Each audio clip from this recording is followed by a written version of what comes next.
विद्यार्थी मित्रांनो, आज आपण घेणार आहोत इयत्ता 12वीच्या बुक्स मधील 7 नंबरचा problem. Sapre and Atre are partners sharing profits and losses equally from the following trial balance and ऍडजस्टमेंट्स.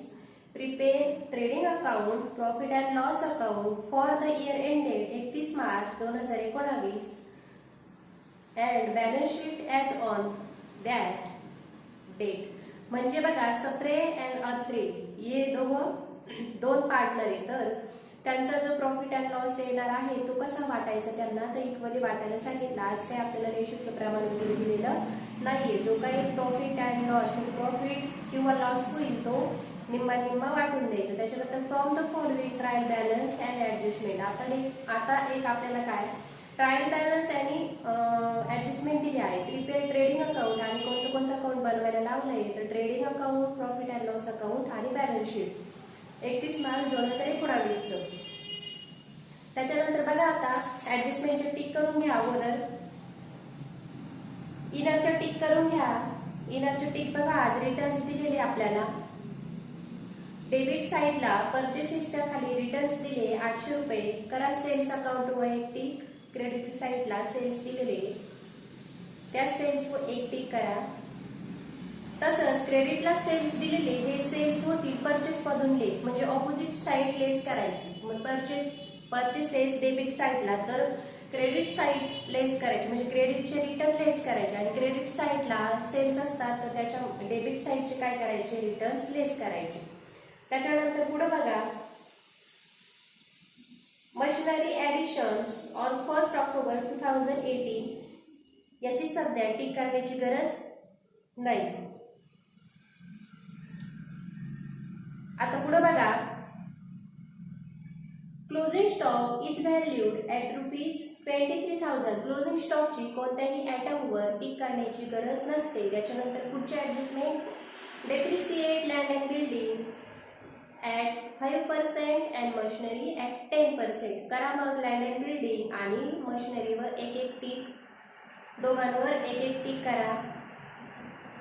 जरी टिक करून आता पुढे बघा, create provision for bad debts and RDD at 5% on sundry debtors and write off ₹10,000 for bad debts. म्हणजे बघा, create provision for bad and doubtful debts किती, 5% on sundry debtors आणि write off ₹10,000 for bad debts. म्हणजेच provision for bad debts म्हणजे RDD आणि काय सांगितलं आपल्याला, बॅड डेट्स दिलेली आहे. मग काय करायचं, डेटर्सवर 2 टिक करा. एक बॅड डेट्स लेस करायचा आणि दुसरा आरडीडी लेस करायचा.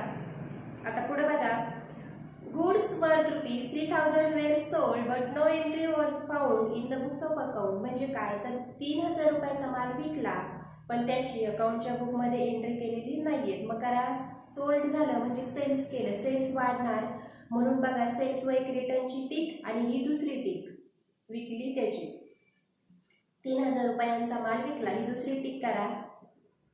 आणि सेल्स केलं म्हणजेच माल विकला, विकल्यानंतर आपल्याकडे कॅश येणार, आपले डेटर्स वाढणार म्हणून डेटर्स अकाउंटवर आता किती टिक होईल, तर तिसरी टिक.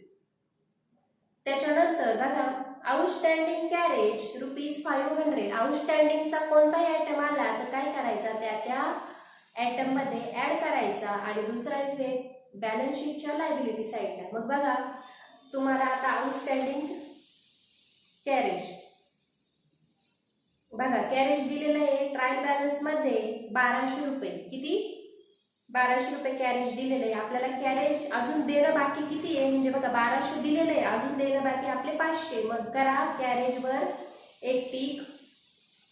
जरी टिक करून आणि दुसरा सेपरेट इफेक्ट जाईल, त्याची टिक करण्याची गरज नाही. त्याच्यानंतर goods worth ₹8,000 were purchase on 31 March 2019 and included in the closing stock but not recorded in the books of account. आपण बघा, जशी सेल्सचं मागाशी केलं तसंच आता ह्या ऍडजस्टमेंटच्या खुणा करायच्या. मगाशी आपली सेल्स वाढली आणि आता काय, तर परचेस. मग परचेस केला माल, परचेस वाढणार, करा परचेस वर एक टिक. म्हणजे आतापर्यंत परचेस वर झाल्या 2 टिक आणि परचेस केलं म्हणजेच आपले काय माल खरेदी केला, पैसे जाणार म्हणजे क्रेडिटर्स, देणं वाढणार. मग करा लायबिलिटी साईडला जातील बघा क्रेडिटर्स, तर क्रेडिटर्स वर एक टिक करा. झाली टिक करून बघा आता पोस्टिंग करू आपण. सन्ड्री डेटर्स, सन्ड्री डेटर्स कुठं जाणार आहे? सन्ड्री डेटर्स आपली ऍसेट. मग लिहा बॅलन्स शीटच्या ऍसेट साईडला सन्ड्री डेटर्स काय जातात? Sundry debtors amount 40,000 इनरला. 1 नंबरची ऍडजस्टमेंट, 2 नंबरची ऍडजस्टमेंट आणि 3 नंबरची ऍडजस्टमेंट. 3 ऍडजस्टमेंट करायच्या म्हणून 3 ओळी सोडून द्यायच्या. त्याच्यानंतर परचेसेस, परचेसेस जातात ट्रेडिंग अकाउंटच्या डेबिट साईडला. To purchases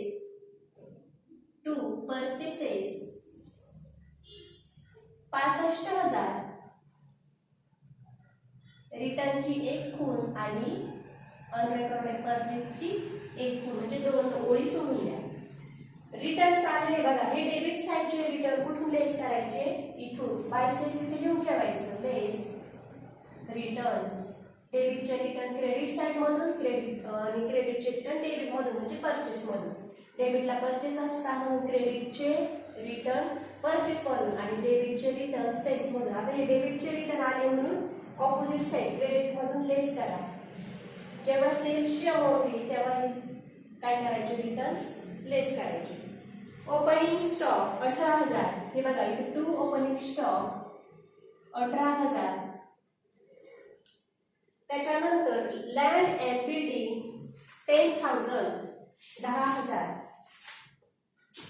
land and building 10,000. Depreciation काढायचे म्हणून 1 ओळ सोडून द्या.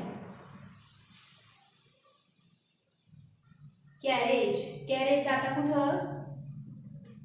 ट्रेडिंग अकाउंटच्या डेबिट साईडला. टू कॅरेज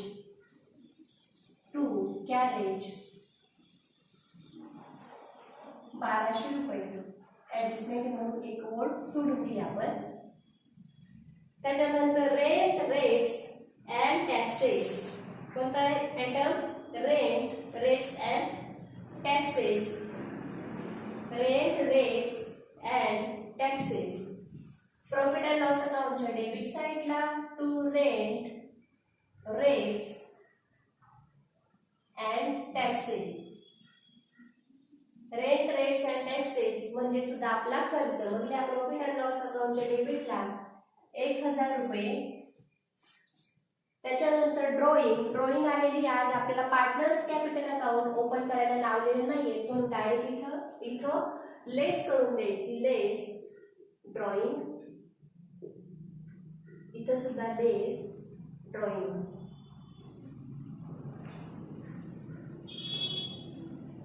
पहिल्या पार्टनरचे आहे 3,000 रुपये आणि दुसऱ्या पार्टनरचे 2,000 रुपये. पहिल्याचे 3,000, दुसऱ्याचे 2,000. जेव्हा पार्टनरचं कॅपिटल येईल तेव्हा आपण त्यातून लेस करून देऊ. चला आता पुढे बघा सॅलरी. सॅलरीसाठी आपली ट्रेडिंग प्रॉफिट अँड लॉस अकाउंटच्या डेबिट साईडला टू सॅलरीज. ऍडजस्टमेंट आहे का नाही ते बघून घ्यायचं एकदा. सॅलरीज वर आज काही ऍडजस्टमेंट दिलेली नाहीये. मग जाऊया डायरेक्ट अमाऊंट आउटर कॉलमला. 3200 रुपये. 3200 रुपये गेले आउटर कॉलमला सॅलरीची. ऍडजस्टमेंट नाही म्हणून अमाऊंट इनर कॉलमला. त्याच्यानंतर बॅड डेट्स घ्या. मग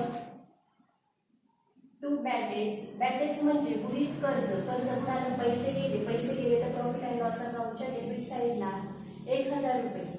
बघा डेटर्स म्हणजे काय बॅड डेट्स लेस होईल, आरबीडी लेस होईल तर ती ऍड ह्या बॅड डेट्स मध्ये केलं तरी चालतं किंवा डायरेक्ट आपण इथं लेस करून इकडे डायरेक्ट खाली इफेक्ट दिला तरी चालतं. कोणती पण स्टेप केली तर उत्तर तेच येतं. ट्रायल बॅलन्स मधल्या डेबिट साईडची बॅड डेट्स जर डेबिटलाच लिहिली आणि क्रेडिट साईडची जी बॅड डेट्स किंवा आरबीडी येतो तो जर इथे ऍड न करता किंवा लेस न करता डायरेक्ट इकडे अमाऊंट घेऊन ऍडजस्ट केलं तरी उत्तर तेच येतं. त्यामुळे एवढा विचार करायचा नाही. मग बघा टू बॅड डेट्स 1,000. त्याच्यानंतर machinery 25,000. Machinery 25,000, machinery 25,000, machinery 25,000. Additions on 1st October 2018 10,000. बघा परत एकदा. Additions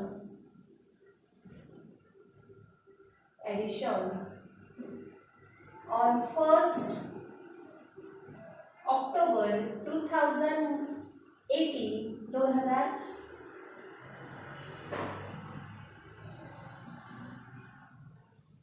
1st October 2018 rupees 10,000. आता तोपर्यंत ह्या ऍडजस्टमेंटचा विचार करायचा नाही. जेव्हा डेप्रिशिएशन काढायचं तेव्हा ह्या अमाऊंटचा विचार करू आपण. आता सध्या फक्त 25,000 रुपये कुठे लिहून द्यायचे? इनर कॉलमला. बघा आता पुढे ऍडव्हर्टाइजमेंट म्हणजे जाहिरातीसाठी खर्च झाला. किती खर्च झाला? तर 4,000 रुपये. मग लिहा प्रॉफिट अँड लॉस अकाउंटच्या डेबिट साइडला टू ऍडव्हर्टाइजमेंट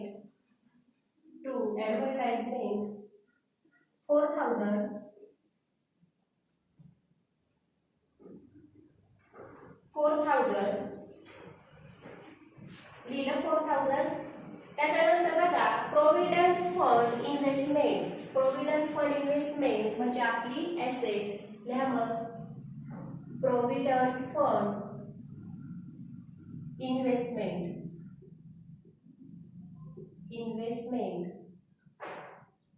इन्व्हेस्टमेंट म्हटलं का ऍसेट साइडला आयटम जाऊ द्यायचं. म्हणजे 18,500 रुपये.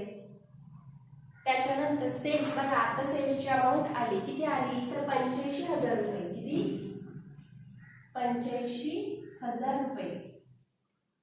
85,000 रुपये मधून हे 800 रुपये रिटर्नचे लेस करा. 0 वजा 0 0 0 वजा 0 0 शून्यातून 8 जात नाही. इकडे एकाचा गेलं. इथं झाले 4, इथं राहिले 4 आणि इकडे झाले 10. 10 वजा 8 किती? 2. 4 आहे तसाच आणि इकडे किती? 8. किती टोटल आली आपली? म्हणजे वजाबाकी करून 84,200 रुपये. इनरलाच राहूया. बघा आता पुढे सन्ड्री क्रेडिटर्स म्हणजे काय? तर पैसे देणे बाकी. किती? सन्ड्री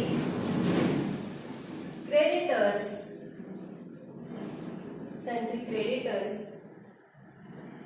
23,000. इनरला लिहा ऍडजस्टमेंट करायची एक म्हणून. त्याच्यानंतर सन्ड्री इन्कम कुठं जातं? तर प्रॉफिट अँड लॉस अकाउंटच्या क्रेडिट साइडला. लिहा मग बाय सन्ड्री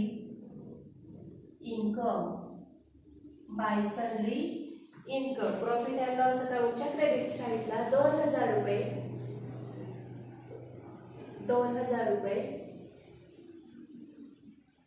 त्याच्यानंतर आता बघा कॅपिटल आले पार्टनरचं. मग कॅपिटल लिहा 35,000. इथं पण 35,000. 35,000 मधून 3,000 रुपये वजा करा. 32,000 आणि 35,000 मधून 2,000 गेले 33,000. किती? 33,000. येते लक्षात? काय केलं? कॅपिटलची अमाऊंट आली आपल्याला. कॅपिटल दिल्यानंतर ड्रॉइंग काय केली आपण? लेस करून घेतली. मग 35,000 मधून 3,000 रुपये ड्रॉइंग लेस केली तर किती? 32,000 आणि 35,000 मधून 2,000 रुपये ड्रॉइंग लेस केली तर 33,000 रुपये. झालं क्लिअर? आता बघा पुढचे ऍडजस्टमेंट प्रोव्हिडंट फंड कुठं जातं? प्रोव्हिडंट फंड ऍसेट साइडला लिहा प्रोव्हिडंट फंड किंवा प्रोव्हिडंट फंड इन्व्हेस्टमेंट नावाचा आयटम कुठं पाठवायचा? तर ऍसेट साइडला प्रोव्हिडंट फंड 10,000.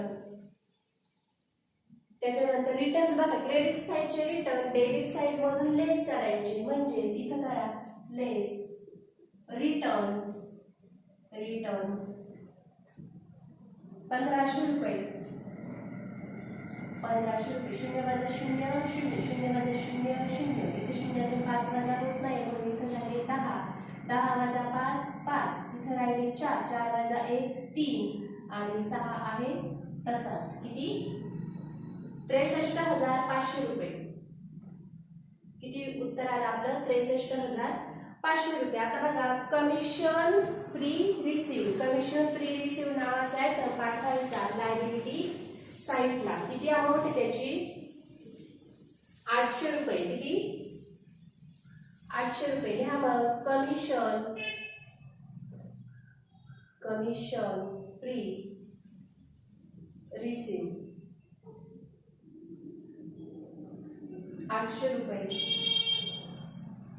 आणि आरडीडी आलाय बघा. मी मगाशी सांगितलं त्याप्रमाणे ट्रायल बॅलन्स मधला क्रेडिटचा आरडीडी प्रॉफिट अँड लॉसच्या क्रेडिटला लिहिला तरी चालतो किंवा याच्यामधून ह्या बॅलेन्स मधून लेस केला तर उत्तर एकच येतं आपलं. मग लिहा क्रेडिट साईडला बाय आरडीडी 400 रुपये. किती?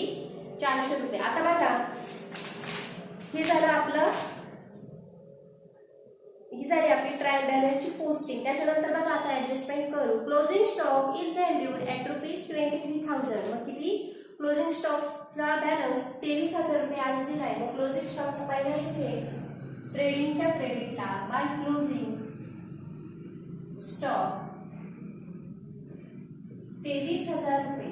23,000 23,000 हा पहिला इफेक्ट ट्रेडिंगच्या क्रेडिटला आणि दुसरा इफेक्ट कुठं तर बॅलन्स शीटच्या एसेटला. पाठच करून ठेवायचा क्लोजिंग स्टॉकचा इफेक्ट. Closing stock 23,000. त्याच्यानंतर depreciate land and building at 5% and machinery at 10%. बघा मशिनरी व एक इनरची ॲडिशन मशिनरी असं आलेलं आहे. आता सध्या लँड अँड बिल्डिंगवर 5% डेप्रिशिएशन काढा. लेस डेप्रिशिएशन 10,000 व 5%. बघा ज्यांना डेप्रिशिएशन काढता येत नाही त्यांनी बघा आपण इथं वर्किंग नोट करू. डेटर्स किती लँड अँड बिल्डिंगची अमाऊंट 10,000 भागिले 100 गुणिले 5%. मग बघा 2 2 0 कॅन्सल. बरोबर 5 0 0 5 0 0 आणि 5 1 5. किती? 5 1 5. मग बघा लँड अँड बिल्डिंग वर किती डेप्रिशिएशन निघालं तर 500 रुपये. मग करा लेस डेप्रिशिएशन 5% किती? 500 रुपये. मग बघा 0 वजा 0 0 0 वजा 0 0 10.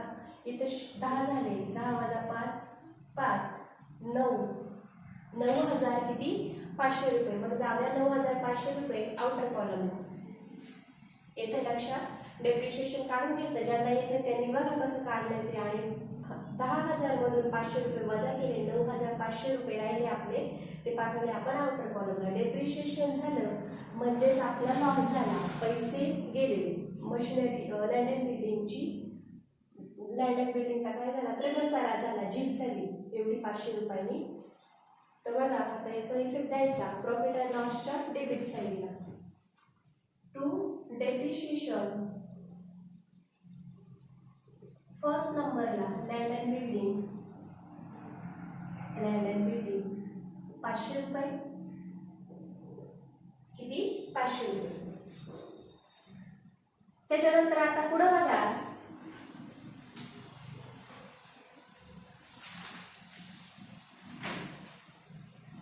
Machinery at 10%. आता बघा मशिनरीची थोडी किचकट ऍडजस्टमेंट आहे. बघा तर आपण करू आता. मशिनरी आपल्याला त्यांनी दिली आहे 25,000 रुपये. किती? 25,000 रुपये. आणि त्यांनी काय म्हटलंय का 1 ऑक्टोबर किती? 1 ऑक्टोबर 2018 त्यांनी काय केलं तर ऍडिशनल मशिनरी परचेस केली 10,000 रुपयाची. किती? Additional machinery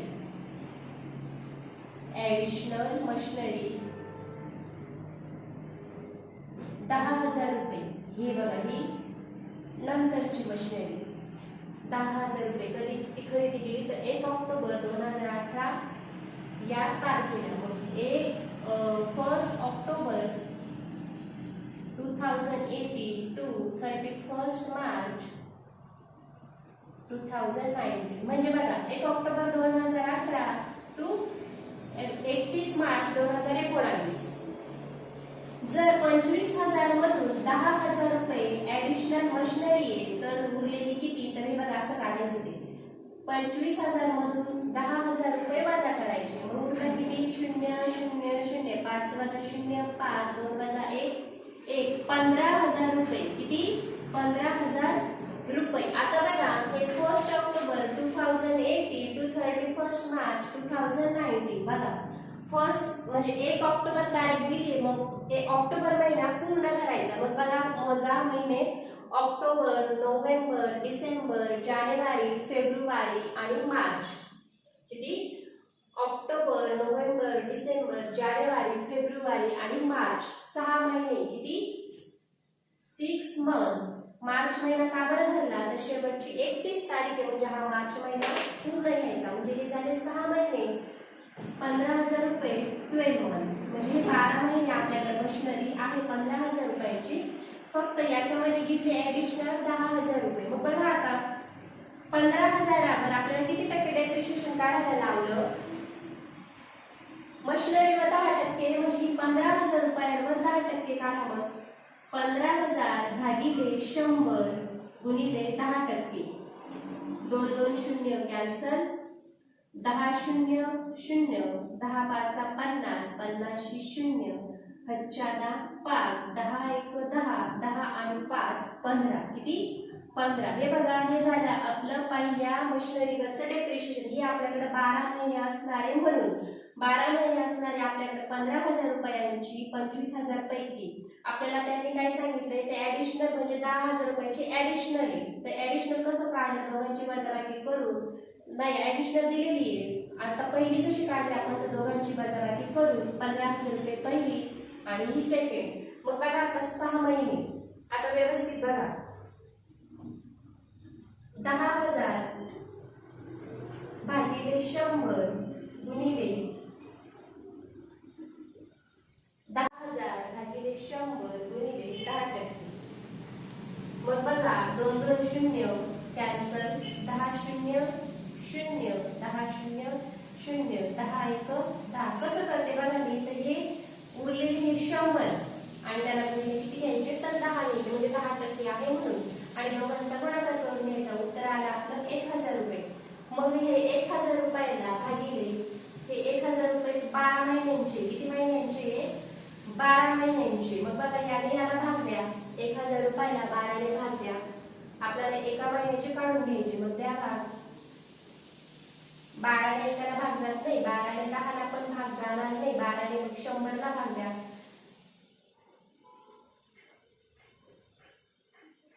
12 12 12 24 12 36 12 44 12 45 12 7 72 12 7 84 12 8 96. मग त्या 12 8 96.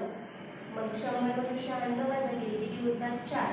वरून घेतला 0. मग 12 ने 40 ला भाग द्या. 12 12 12 24 12 36 12 48 किती 48. मग 12 किती 36.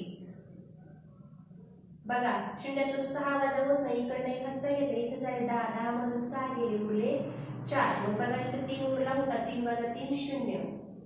वरचा हा 0 खाली घ्या. 12 1 12 12 24 12 36.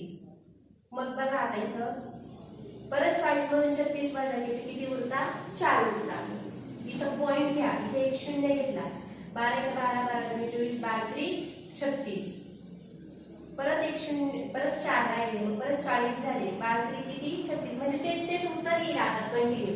मग बघा 833.33 गुणिले हे झालं आपलं एका महिन्याचं. किती महिन्यांचं 1 मंथचं. 1 मंथचं डेप्रिशिएशन झालं आपलं 833.33. पण आपल्याला 6 महिन्यांचं पाहिजे. मग याला गुणिले 6 6 1 6 6 2 12 6 1 18 8 हच्च्याला 1 6 1 18 18 आणि हच्च्याचं 1 19 19 आलं. हच्च्याला 1 6 1 18 18 आणि हच्च्याचं 1 19 9 हच्चा 1 6 × 18 18 आणि ह्याच्याचा 1 19 19 9 ह्याचा 1 6 8 48 48 आणि ह्याच्याचा 1 49 किती 49 किती आलं उत्तर आपलं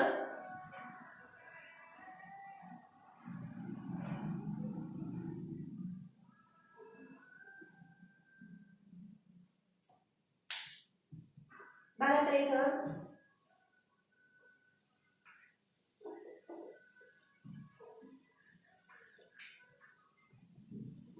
1000 हे बघा 10,000 भागिले 100 गुणिले 10%. 2 2 0 कॅन्सल याने याला गुणलं 10 1 10 10 10 0 0 10 0 0 आणि 10 1 10 1000 रुपये आले आपले 12 महिन्यांचे. आपल्याला पाहिजे किती महिन्यांचे तर 1 मंथचे. मग करा 1000 भागिले किती 12. मग बघा 12 ने एकाला भाग जात नाही 10 ला वर पुढचा 0 घेतला 10 ला पण भाग जात नाही. मग इथे 100 करून 12 × 12 12 24 12 36 12 चोपडच्या 12 60 12 72 12 84 12 8 96 12 9 म्हणजे पुढची संख्या 108 100 मधून वजा होत नाही म्हणून 12 8 96. बघा किती उरले 4 उरले म्हणून घेतला 0. 12 × 12 12 24 12 36 किती उरले 36 उरले. किती घेतले 36. मग 40 मधून 36 वजा केले 4.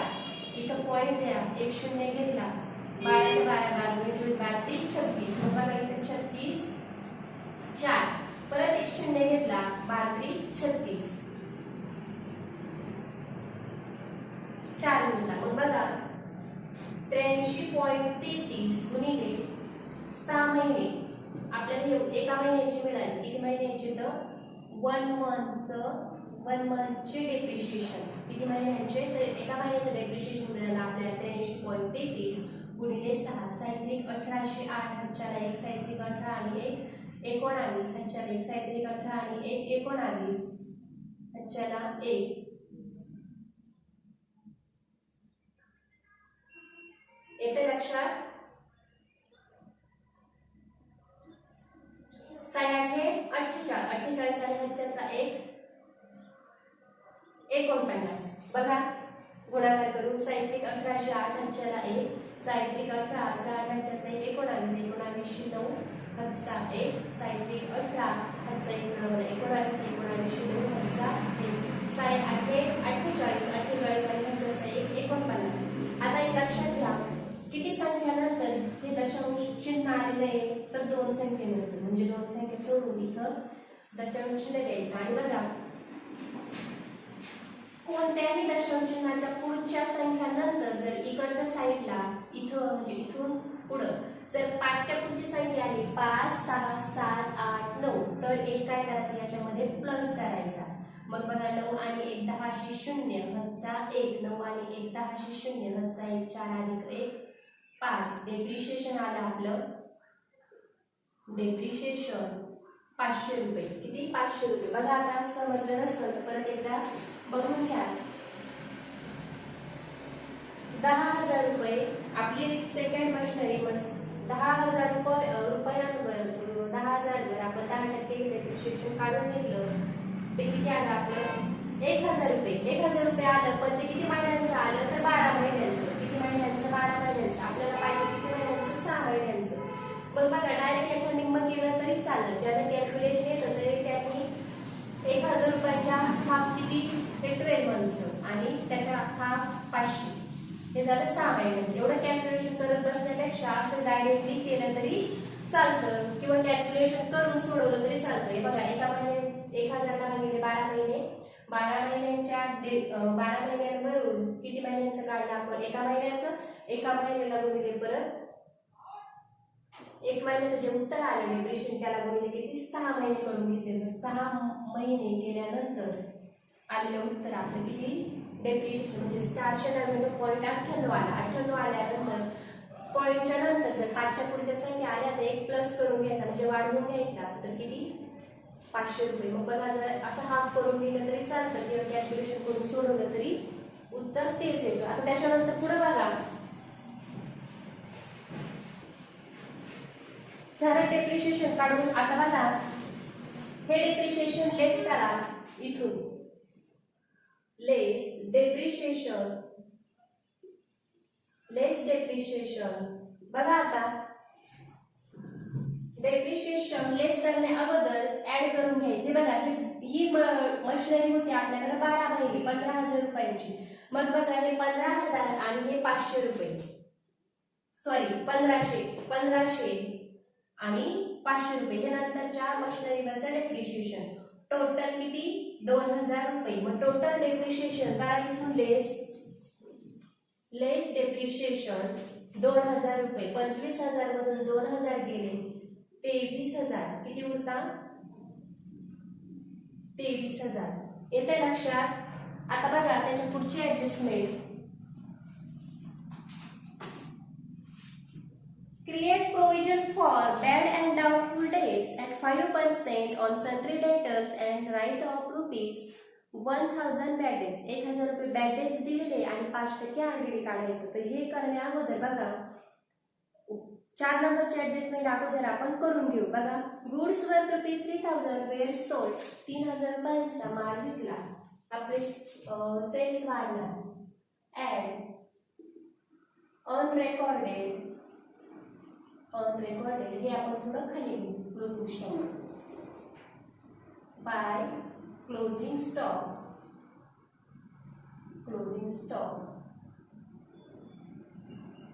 23,000 रुपये. 23,000. बघा आता अनरेकॉर्डेड सेल्स. ऍड अनरेकॉर्डेड सेल्स 3,000 रुपये. 0 अधिक 0 दोघांची बेरीज करून सेल्स वाढले म्हणजे देणं विक्री वाढली आपली. 0 अधिक 0 0 0 अधिक 0 0 2 अधिक 0 2 4 अधिक 3 7 8 आहे तसाच 87,200 रुपये जाऊया आउटर कॉलमला. 87,000 रुपये आउटर कॉलमला. बघा 3,000 रुपयाचा माल विकला म्हणजेच डेटर्स मध्ये ऍड करा. ऍड अनरेकॉर्डेड सेल्स 3,000 रुपये. टोटल 43,000. टोटल किती 43,000 रुपये झाली ऍडजस्टमेंट. बघा आता आउटस्टँडिंग कॅरेज. बघा आता 4 नंबरची ऍडजस्टमेंट आपण अगोदर करून घेतली. अनरेकॉर्डेड सेल्स काय केले ऍड केले. ऍड केल्यानंतर बॅड डेब्ट्स लेस करायचे. म्हणजे बघा आपण आता 3 नंबरची ऍडजस्टमेंट करणार आहोत. मग करा लेस बॅड डेब्ट्स. ऍडजस्टमेंट मध्ये जरी अगोदर RDD दिला असेल तर अगोदर काय करायचं बॅड डेब्ट्स लेस करून घ्यायची आणि उरलेल्या अमाऊंटवर नेहमी RDD चार्ज करायचा. पण त्याच्या अगोदर सेल्स वगैरे दिलेले असतील तर ते काय करायचे ऍड करून घ्यायचे. त्याच्यानंतर बॅड डेब्ट्स लेस करायची आणि उरलेल्या अमाऊंटवर काय करायचं RDD काढायचा. तर बॅड डेब्ट्स लेस करा. किती बॅड डेब्ट्स दिलेली आहे 1,000 रुपये. 1,000 रुपये उरता 42,000 रुपये. किती उरता 42,000. 42,000 रुपये उरले. आता याच्यावर करा लेस 5% RDD. मग काढा 42,000वर 5%. 42,000 भागिले 100 गुणिले 5%. 2 2 0 कॅन्सल. 5 0 0 5 2 10 0 वजा 1 5 20 आणि हजारचा 1 21. 2100 रुपये आला आपला RDD. 2100 रुपये काय आला तर RDD. मग करा लेस इथून 2100 रुपये. 2100 रुपये लेस करा. बघा 0 0 वजा झाला 0 0 वजा 0 0. इथं बघा 1 उरला. इथं झाले 10 10 वजा 1 9 आणि इथं 3 झाले. इथं 11 11 तून 2 गेले किती 8 आणि 3 आहे तसा 38,900. इथं सॉरी 3 गेले. 11 तून 3 गेले किती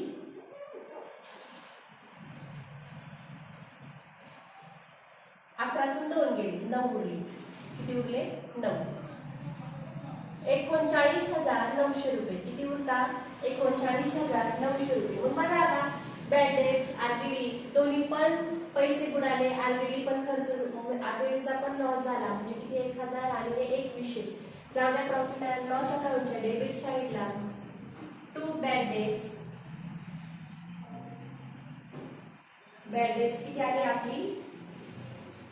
1,000 आणि टू आरबीडी 2100 रुपये. 2100 रुपये. 2100 रुपये काय आपला? तर आरबीडी 2100 रुपये आरबीडी झालं तिथपर्यंत. आता बघा पुढचे ऍडजस्टमेंट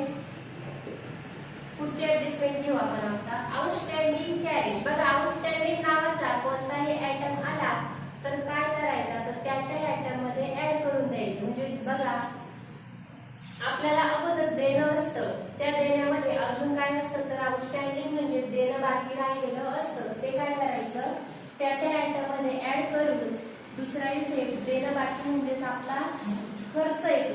आपलं देणं बाकी म्हणजेच काय, लायबिलिटीजला देणं बाकी दाखवतात. मग बघा कॅरेज इनवर्ड. कॅरेज मध्ये बघा ऍड करा, ऍड आउटस्टँडिंग कॅरेज. आउटस्टँडिंग काय, तर कॅरेज.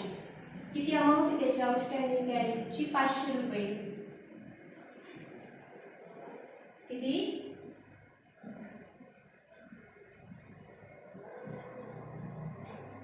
500 रुपये. आणि 1200 आणि 500 रुपये किती? 1700 रुपये. किती? 1700 रुपये.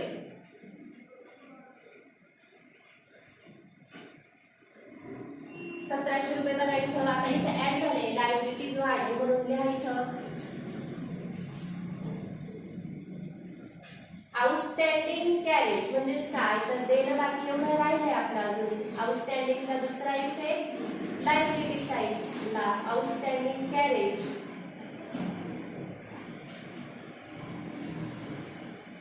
500 रुपये. आउटस्टँडिंग कॅरेज किती? 500 रुपये. त्याच्यानंतर पुढे बघा गुड्स वर्थ ₹8,000 वेअर परचेज. म्हणजे 8,000 रुपयाचा माल परचेस केला, पण काय त्याचं अकाउंटच्या बुक मध्ये एंट्री झालेली नाही. मग करा इथं ऍड परचेसेस किंवा अनरेकॉर्डेड परचेसेस म्हटलं तरी चालेल. अनरेकॉर्डेड परचेसेस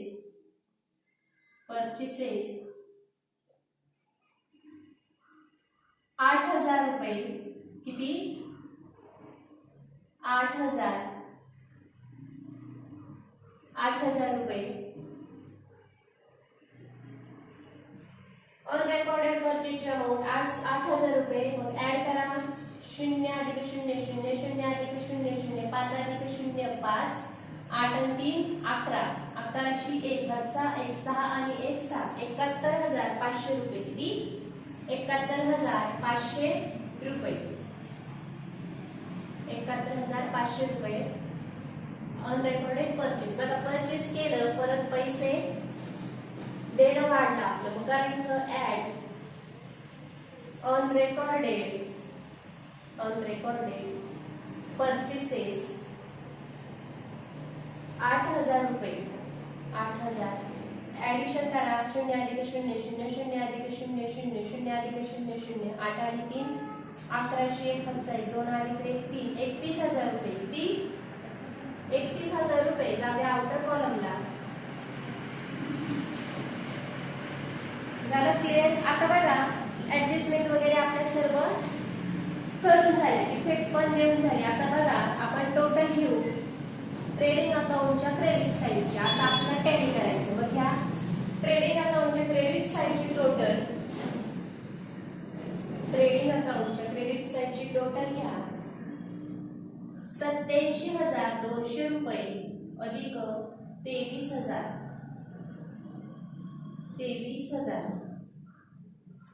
87,200 रुपये अधिक 23,000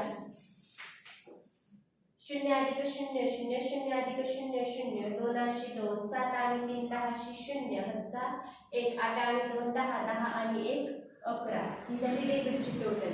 आता बघा क्रेडिट साईडची टोटल घेऊ. सॉरी ही क्रेडिट साईडची टोटल आणि डेबिट साईडची काय टोटल. आता डेबिट साईड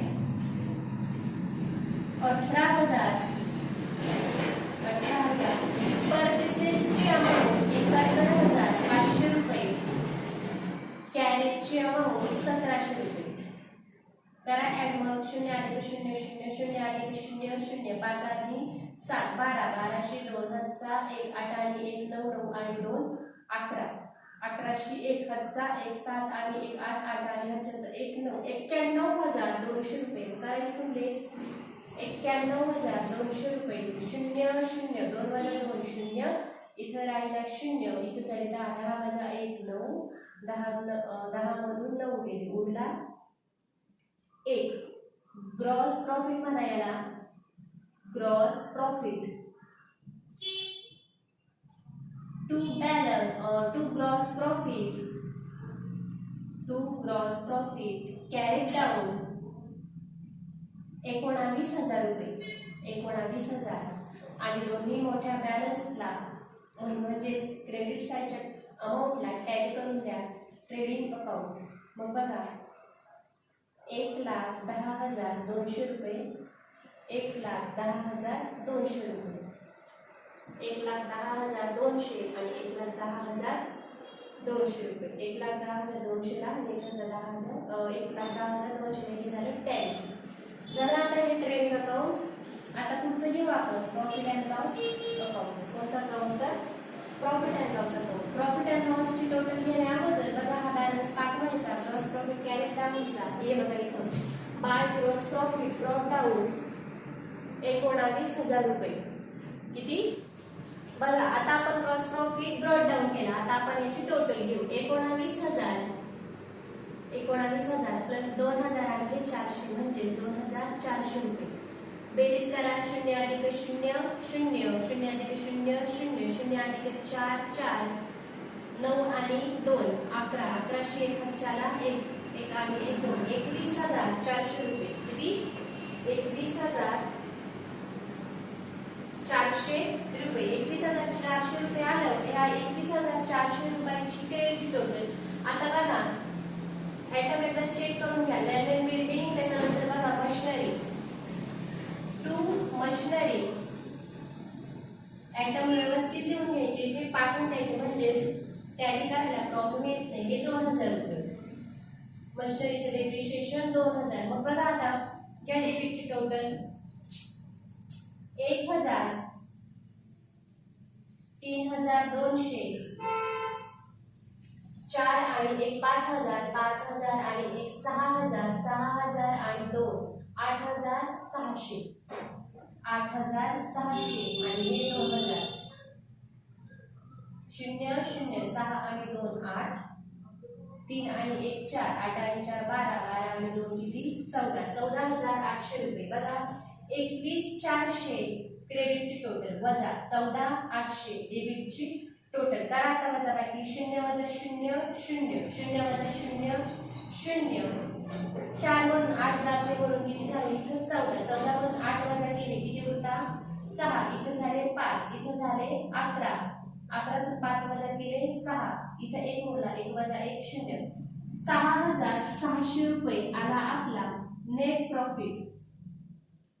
नेट प्रॉफिट किती आला 6,600 रुपये नेट प्रॉफिट आला. नेट प्रॉफिट वाटायला कसं सांगितलंय तर इक्वली.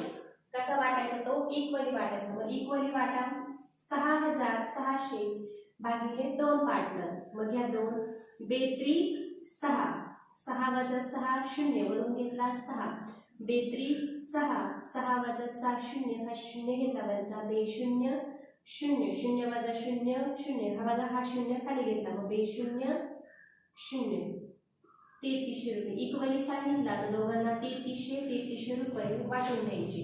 3,300 आणि 3,300. बघा आता इथं 2 पार्टनर्स कॅपिटल कॅपिटल अकाउंट, पार्टनरची नाव घ्या सप्रे अत्रे, सप्रे अँड अत्रे म्हणजे दोघांचं नाव इथे लिहिलं आपण. टू पार्टनर्स कॅपिटल अकाउंट आणि नेट प्रॉफिट वाटून द्या दोघांना 3300 रुपये म्हणजे 6600 रुपये. इथं म्हणा कंसात नेट प्रॉफिट, नेट प्रॉफिट. आणि मोठी अमाऊंट कोणती ती टोटल म्हणून दाखवा. मग 21,400 रुपये, 21,400.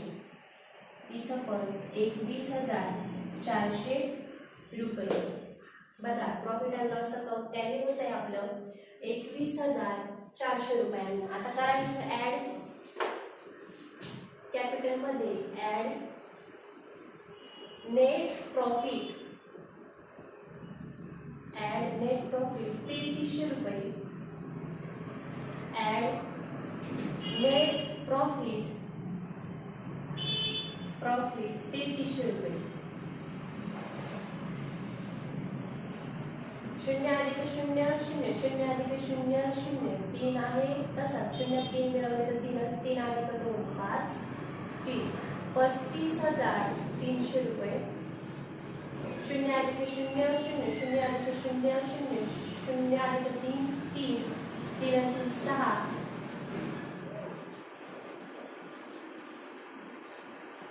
आणि 3 आहे तसा 36,300 रुपये.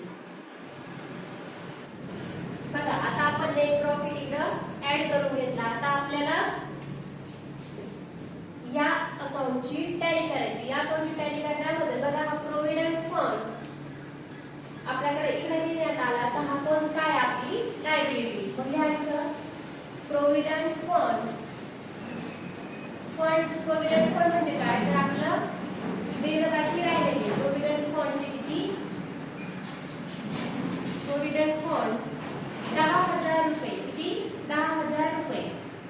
लिहिण्यात चूक करायची नाही. जर आयटमची पोस्टिंग चुकली तर आपलं उत्तर चुकतं. बघा आता इथं 10,000 रुपये. आता बघा याची आपण टोटल घेऊ. या मग ऍसेट लायबिलिटी साइड